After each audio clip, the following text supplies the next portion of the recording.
Hello dear students, welcome to my channel Jiya tutorial. इस video में हम शुरुआत करने जा रहे हैं चैप्टर 1 की from class 10th NCERT chemistry, जो कि पहला चैप्टर है हमारा साइंस से, और इसका नाम है chemical reactions and equations. So let me change the colour of this pen as white.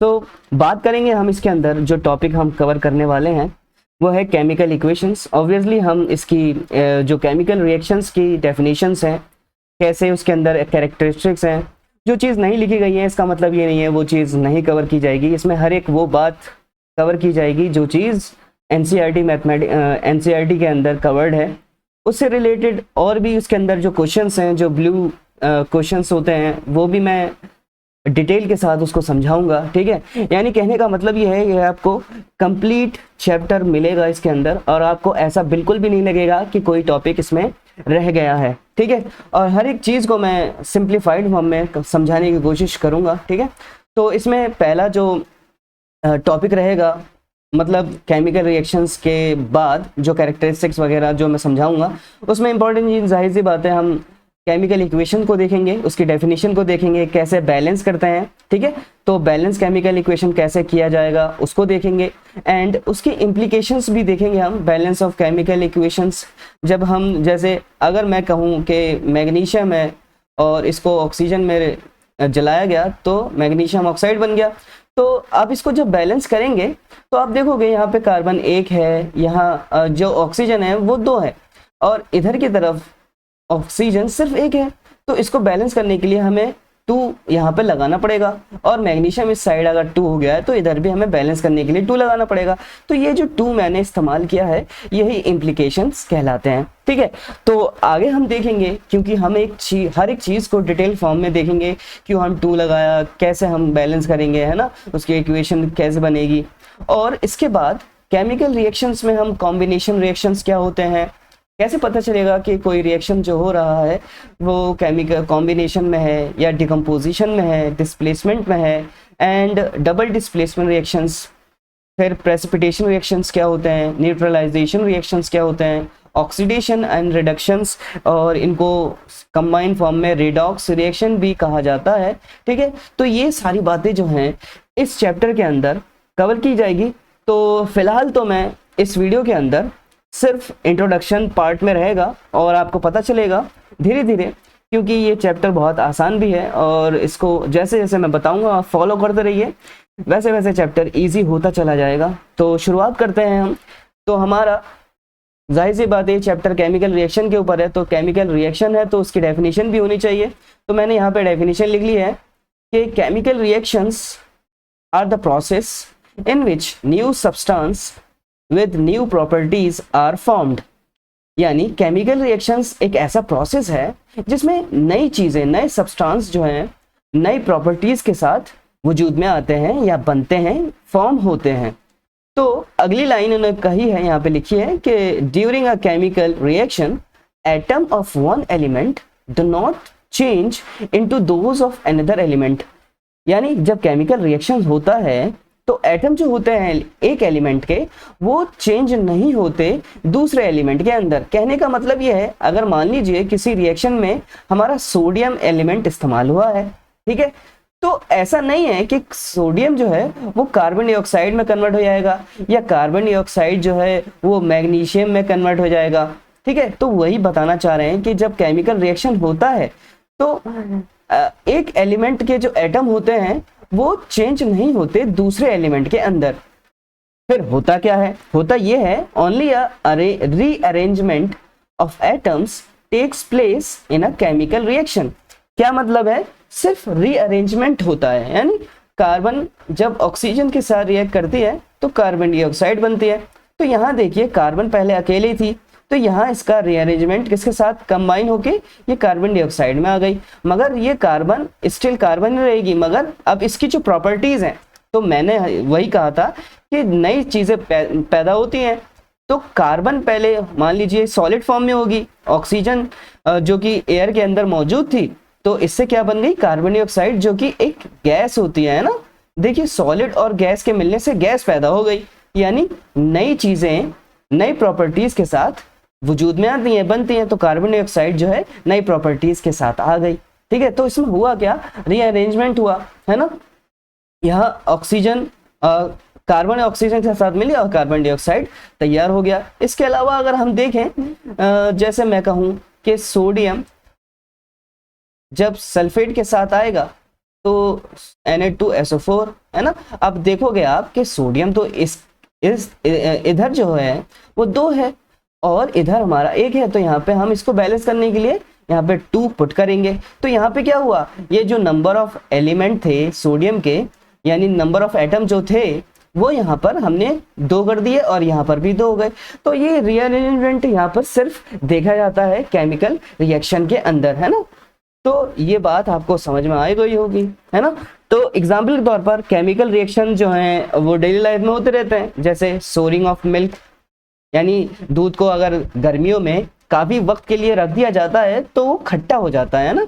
और formation of curd from milk, जैसे दही बनाया जाता है दूध से, है ना। कुकिंग ऑफ फूड, ये भी क्या है, ये केमिकल रिएक्शन है जिसमें हमारा कच्चा जैसे रॉ जो फूड था वो एक पकने के बाद अलग ही चीज में कन्वर्ट हो जाता है, तो ये एक नई चीज बन जाती है ना। पहले खाना कच्चा था, अब वो पक चुका है। तो कुकिंग ऑफ फूड भी क्या है, is a type of chemical reaction. तो डाइजेशन जो होता है फूड का हमारी बॉडी में, है ना, ये भी रिएक्शन ही है, केमिकल रिएक्शन है ना। और इसके बाद हमारा प्रोसेस जो होता है रेस्पिरेशन का, जो हम इनहेलेशन एक्सहेलेशन करते हैं, यानी ऑक्सीजन को लेते हैं या कार्बन डाइऑक्साइड को रिलीज करवा देते हैं, तो ये भी क्या है, ये केमिकल रिएक्शन है। फर्मेंटेशन जो होता है ग्रेप्स का, मतलब ग्रेप्स को इसमें सड़ाया जाता है, उससे फिर अल्कोहल बनाई जाती है ना। तो ये फर्मेंटेशन भी क्या है, केमिकल रिएक्शन है जिसमें एक नई चीज नई प्रॉपर्टीज के साथ फॉर्म होती है। रस्टिंग ऑफ आयरन क्या है, जब हम आयरन के किसी आर्टिकल को काफी लंबे वक्त के लिए एटमॉस्फेयर यानी ह्यूमिड एटमॉस्फेयर में अगर इसको छोड़ दें, लीव कर दें, तो उसमें क्या होता है, उसमें जंग लग जाती है, रस्ट लग जाती है, ठीक है। तो वो भी एक केमिकल रिएक्शन ही होता है। जो फ्यूल्स होता है, जैसे हम एलपीजी सिलेंडर इस्तेमाल करते हैं, है ना, उसको जलाकर हम खाना बना लेते हैं, तो बर्निंग ऑफ फ्यूल्स क्या है, ये भी केमिकल रिएक्शन में होता है ना, जो उसके अंदर मीथेन, ब्यूटेन, ये सारी गैसेस होती हैं जो फाइनली कार्बन डाइऑक्साइड के साथ इवोल्यूशन में आती हैं विद द रिलीज ऑफ इसमें वाटर मॉलिक्यूल्स भी आ जाते हैं ना। और बर्निंग ऑफ कैंडल वैक्स, है ना, कैंडल वैक्स का जो बर्निंग होता है ना, अगर मैं सिर्फ मेल्टिंग ऑफ वैक्स कहता तो वो फिजिकल में चला जाता, है ना। तो बर्निंग कह रहा हूँ क्योंकि मैं कैंडल वैक्स को जला रहा हूँ, तो इसमें आपका वाटर फॉर्मेशन होता है ना, और इसमें कार्बन डाइऑक्साइड भी रिलीज हो जाती है, तो इस वजह से ये केमिकल रिएक्शन है। एंड राइपनिंग ऑफ फ्रूट्स, जब फल पक के तैयार हो जाते हैं, पहले कच्चे होते हैं फिर वो पक जाते हैं ना, तो राइपनिंग, ये क्या है, जो राइपनिंग होती है फ्रूट्स की, वो भी केमिकल रिएक्शन कहलाती है ना। तो ये सब क्या है, आर ऑल केमिकल चेंजेस, और जिसमें केमिकल रिएक्शंस इन्वॉल्व होते हैं, ठीक है। अब अपनी बात को आगे बढ़ाते हैं, देखते हैं कि रिएक्टेंट्स और प्रोडक्ट क्या होते हैं। तो रिएक्टेंट के बारे में लिखा है कि it's a substance which take part or combine or react in a chemical reaction are called reactant, है ना। यानी वो सब्सटेंस जो कंबाइन होते हैं, हिस्सा लेते हैं या रिएक्शन करते हैं केमिकल रिएक्शंस के अंदर, ठीक है, उसको हम रिएक्टेंट्स कहते हैं, ठीक है। और प्रोडक्ट क्या होते हैं, प्रोडक्ट होते हैं the substance produced as a result of chemical reactions are called products. मतलब ये है कहने का कि जो सब्सटेंस, जो चीजें एज मतलब केमिकल रिएक्शंस के रिजल्ट में हमें दिखाई देती हैं, प्रोड्यूस होती हैं, उसको हम प्रोडक्ट्स कहते हैं। एग्जाम्पल तौर पर हमारा ये मैग्नीशियम था, है ना, और मैग्नीशियम एक सॉलिड है, और ये ऑक्सीजन कहाँ से मिली हमें, एटमॉस्फेयर से मिल गई, हवा से, फिर हमारे पास फाइनली ये पाउडर की फॉर्म में, है ना, हमें क्या मिल गया, मैग्नीशियम ऑक्साइड मिल गया। तो कहने का मतलब ये है, जो सब्सटेंस रिएक्शन में हिस्सा ले रहे थे वो तो हो गए रिएक्टेंट, है ना। तो इस वजह से मैं इनको कहूंगा रिएक्टेंट। और हमारे पास एज अ रिजल्ट मिला क्या, रिएक्शन के बाद हमें मिला मैग्नीशियम ऑक्साइड, ठीक है। तो ये हमारा हो गया प्रोडक्ट, है ना। तो ये हमारा क्या हो गया, प्रोडक्ट हो गया, ठीक है। तो ये बात याद रखनी है कि रिएक्टेंट क्या होते हैं और प्रोडक्ट क्या होते हैं। तो इस तरह से डेफिनेशन छोटी मोटी आपको याद होनी ज़रूरी है, ठीक है। तो यहाँ पर हमारा मैग्नीशियम और ऑक्सीजन क्योंकि रिएक्शन कर रहे थे, इस वजह से ये रिएक्टेंट में आ गए, और मैग्नीशियम जो कि रिजल्ट के तौर पर आया, प्रोड्यूस हुआ, तो ये प्रोडक्ट हो गया, है ना। तो यहाँ पर देखोगे आप कि burning of magnesium in air, जिससे हमें क्या मिला, टू फॉर्म मैग्नीशियम ऑक्साइड, ये क्या है, is a example of chemical reaction. तो यहाँ पे नोट वाली बात मैंने लिखी है, जब हम जलाते हैं, जलाने से पहले क्या करते हैं, before burning in air, magnesium ribbon जो होता है उसको क्लीन किया जाता है सैंड पेपर के साथ, उसको रब करते हैं, ठीक है। इस वजह से किया जाता है ताकि उसके ऊपर मैग्नीशियम पे एक ऑक्साइड लेयर होती है, मैग्नीशियम ऑक्साइड, जो कि एक प्रोटेक्टिव लेयर होती है और उसको कंप्लीट बर्निंग से बचाती है। इस वजह से हम क्या करते हैं, सैंड पेपर को उसको रब करते हैं ताकि जो उसकी ऑक्साइड लेयर थी उसको रिमूव कर दें, और जब हम उसको बर्न करेंगे ऑक्सीजन में तो वो कंप्लीटली बर्न हो जाएगी, ठीक है। तो इस वजह से हमें क्या करना पड़ता है, क्लीनिंग करनी पड़ती है, ठीक है। तो ऐसा सवाल भी आ जाता है, why should we clean before burning the magnesium in oxygen, ठीक है। तो आगे बढ़ते हैं, अपनी बात को आगे बढ़ाते हैं। तो यहाँ पर एक्टिविटी जो कि स्कूल में कराई जाती है, ठीक है, जो प्रैक्टिकल होता है मैग्नीशियम रिबन का, सिंपल एक प्रैक्टिकल है, तो इसको परफॉर्म करने के लिए यहाँ मैंने 4 बातें लिखी हैं। तो आपको क्या चाहिए, लगभग you have to take about 2 centimetre long magnesium ribbon, और उसको आपको क्लीन करना है, ऑब्वियसली सैंड पेपर से उसके सरफेस को क्लीन करना है। और क्यों क्लीन करना है मैंने बताया। और क्या करना है, फिर होल्ड कर लेना है मैग्नीशियम रिबन के एक एंड को, टोंग्स जो होती हैं चिमटे की तरह होती हैं, ठीक है, मगर थोड़ा इस तरीके से होती हैं, यूं करके, है ना, यूं करके होती हैं। तो यहाँ पर हम मैग्नीशियम रिबन को पकड़ लेते हैं उस टोंग से, उसके एक पेयर को, और दूसरा जो एंड होता है उसको हम हीट करते हैं ओवर अ बर्नर। फिर हम क्या करते हैं, मैग्नीशियम रिबन जो है बर्नर पे ले आते हैं, तो वो डेजलिंग वाइट फ्लेम के साथ, मतलब बहुत तेज ब्राइटनेस के साथ वो जलती है। तो इस वजह से ये कहा जाता है कि आपको अपनी आंखों से इस रिएक्शन को अगर परफॉर्म करना है तो अपनी आंखों से जितना दूर हो सके उतना दूर करनी चाहिए, क्योंकि इसकी रोशनी जो इससे डेजलिंग वाइट फ्लेम जो निकलती है ना, वो इतनी तेज रोशनी होती है कि आंखों को वो हार्म भी पहुंचा सकती है, नुकसान पहुंचा सकती है। इस वजह से जितना दूर हो सके इस रिएक्शन को आंखों से दूर करना चाहिए, है ना। और चौथी बात होती है, जब डेजलिंग साउंड के साथ ये वाइट फ्लेम में ये जब बर्न होती है मैग्नीशियम रिबन, तो हमें क्या करना है, बर्निंग मैग्नीशियम रिबन को हमें एक वॉच ग्लास में होल्ड कर लेना है, ताकि जो भी मैग्नीशियम ऑक्साइड का पाउडर है वो वॉच ग्लास के अंदर पूरी तरीके से कलेक्ट हो जाए, ठीक है। तो ये एक एक्टिविटी थी सिंपली जो हमें पता करनी थी, जो हम अक्सर प्रैक्टिकल में भी करते हैं इसको, ठीक है, which is so simple to do. And बात आती है कि हमें पता कैसे चलेगा केमिकल रिएक्शन हो भी रहा है या नहीं हो रहा है, कि कैसे कहेंगे हम कि ये पर्टिकुलर जो रिएक्शन है वो केमिकल रिएक्शन है, फिजिकल रिएक्शन नहीं है, ठीक है। तो केमिकल रिएक्शन जैसे हमने डेफिनेशन देखा था कि केमिकल रिएक्शन वो होती है जिसमें नई प्रॉपर्टीज के साथ नए सब्सटेंस जो होते हैं वो प्रोड्यूस होते हैं, और फिजिकल में ऐसा कुछ नहीं होता है, ठीक है। जैसे अगर हम कहें कि बर्निंग ऑफ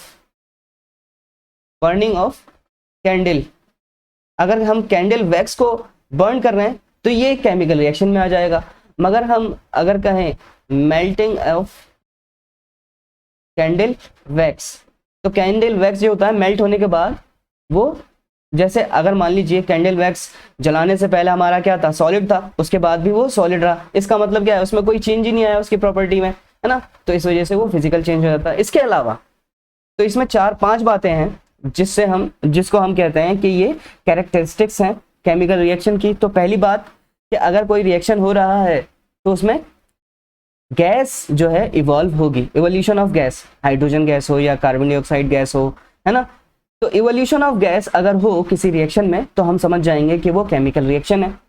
और प्रेसिपिटेट अगर बने, फॉर्मेशन ऑफ प्रेसिपिटेट अगर हो रहे हैं, बन रहे हैं, प्रेसिपिटेट क्या होता है, इनसॉल्युबल प्रोडक्ट होता है जो केमिकल रिएक्शन के अंदर सेपरेट हो जाता है बाद में।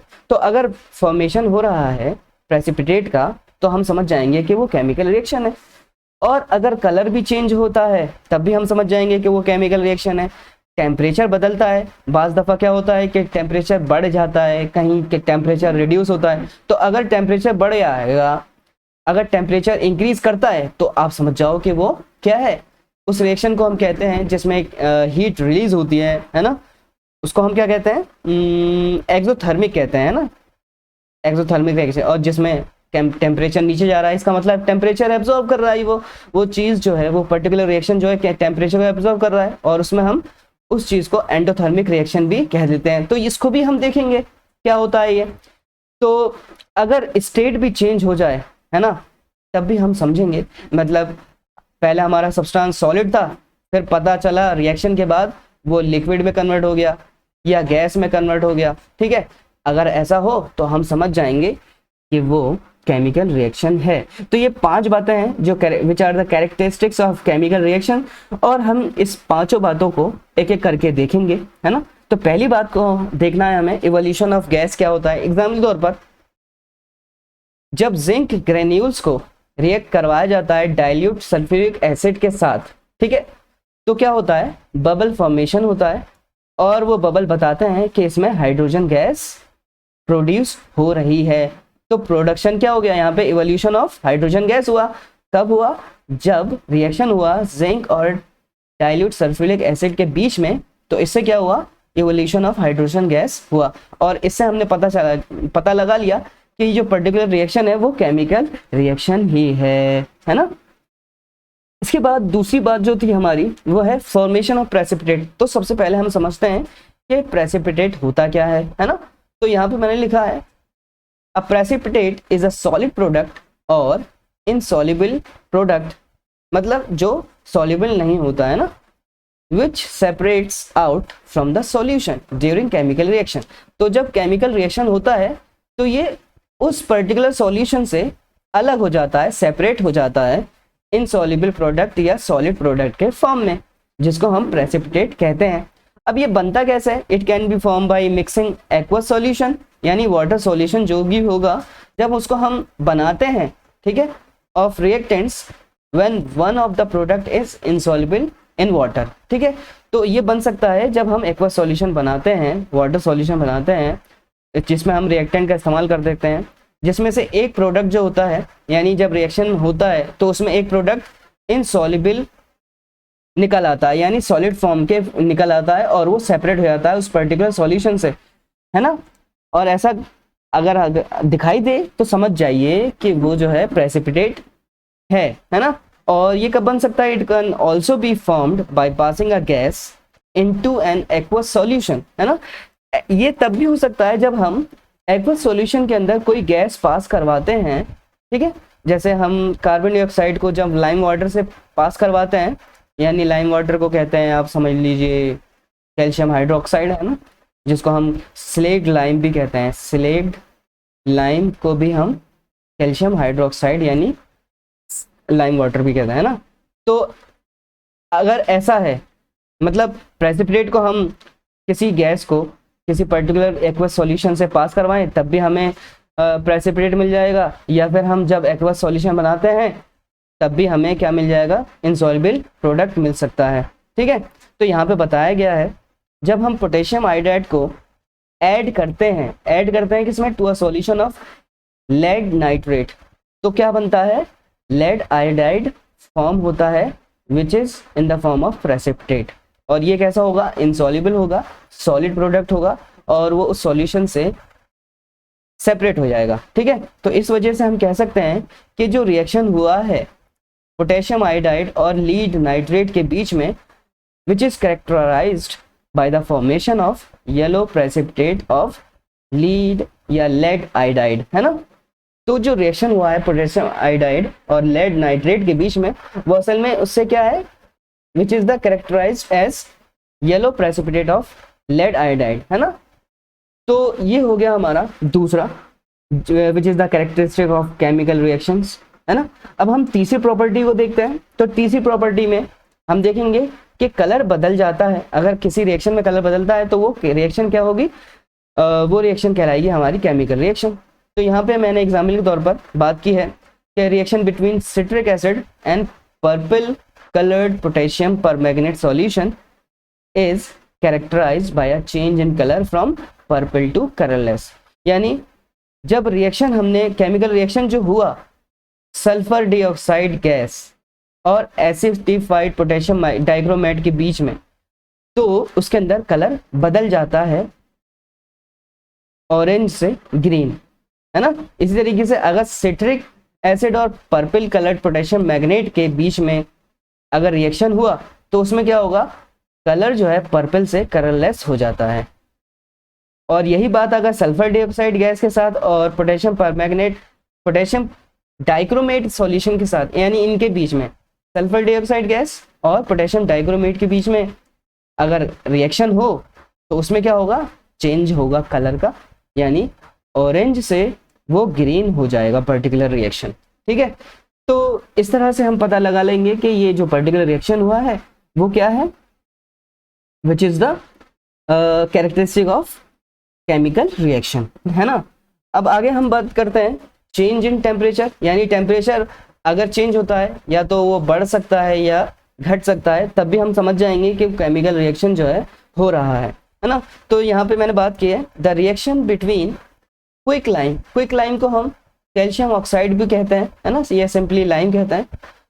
तो जब रिएक्शन होता है क्विक लाइम का वाटर के साथ, तो इसमें क्या होता है, स्लेट लाइम पैदा होता है। स्लेट लाइम अभी मैंने बताया था, कैल्शियम हाइड्रोक्साइड को स्लेट लाइम कहते हैं। ठीक है, तो ये जो क्विक लाइम है, स्लेट लाइम है, ये आपको याद होना चाहिए, क्योंकि ये याद होंगे तभी हम केमिकल इक्वेशन को बैलेंस कर पाएंगे सही से, है ना, वो आगे हम देखेंगे।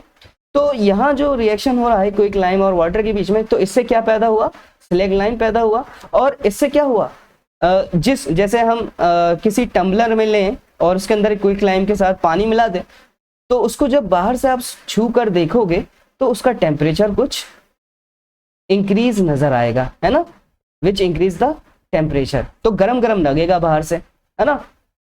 और अगर वो रिएक्शन बेरियम हाइड्रोक्साइड और अमोनियम क्लोराइड के बीच में हो रहा है, तो इससे क्या पैदा होता है, बेरियम क्लोराइड पैदा होता है। यहाँ पर जो अमोनियम है और वाटर है, ठीक है, वो कैरेक्टराइज किया जाएगा by the change in temperature, और यहाँ जो टेम्परेचर होगा वो टेम्परेचर घटता हुआ नजर आएगा, यानी रिएक्शन होने से पहले जो भी टेम्परेचर होगा, अब रिएक्शन होने के बाद जब बेरियम क्लोराइड बन चुका है तो उसमें क्या हुआ, टेम्परेचर डिक्रीज कर गया हमारा, है ना। तो इस तरह से टेम्परेचर अगर इंक्रीज या डिक्रीज करता है तो हम समझ जाएंगे वो पर्टिकुलर रिएक्शन जो है वो केमिकल रिएक्शन ही है ना। और अब हम लास्ट बात करेंगे, बट नॉट नॉट लीस्ट, ठीक है, इस वीडियो में बस ये लास्ट है हमारा।